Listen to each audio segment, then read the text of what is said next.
Our precedent at the Commerce Committee is to have all the paperwork and the application process completed before we move forward with a hearing.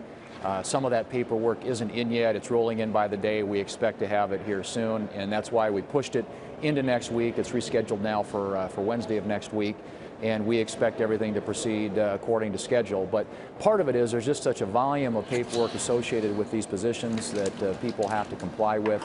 And when you're someone like Wilbur Ross, who has some pretty extensive holdings, it takes a good amount of time to get through it all. So other than that, that's simply the reason for the delay, and we expect everything to move forward in a timely way next week. Just straight up, because there has been finger pointing, and I'm not suggesting you need to finger point, but blame has been put on the Trump transition team on one end, and then others say the Ethics Committee doesn't really have the resources to get through all of this, given the type of documents and documentation that some of these nominees have.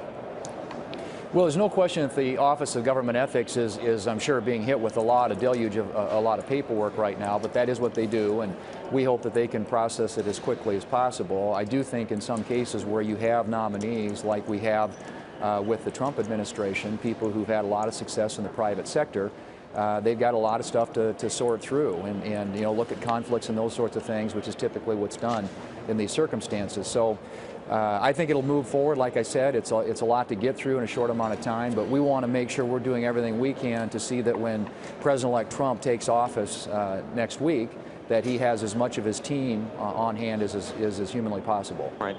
The general expectation is that both Chao and Wilbur Ross will be confirmed. Is there a tough question out there that you have for either of them?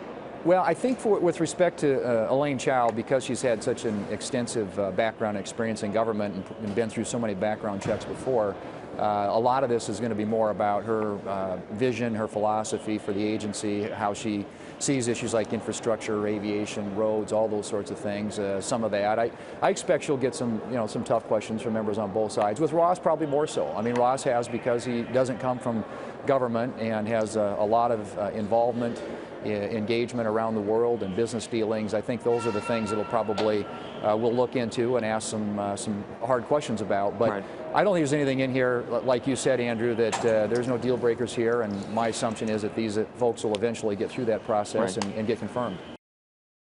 Hey there, thanks for checking out CNBC on YouTube. Be sure to subscribe to stay up to date on all of the day's biggest stories. You can also click on any of the videos around me to watch the latest from CNBC. Thanks for watching.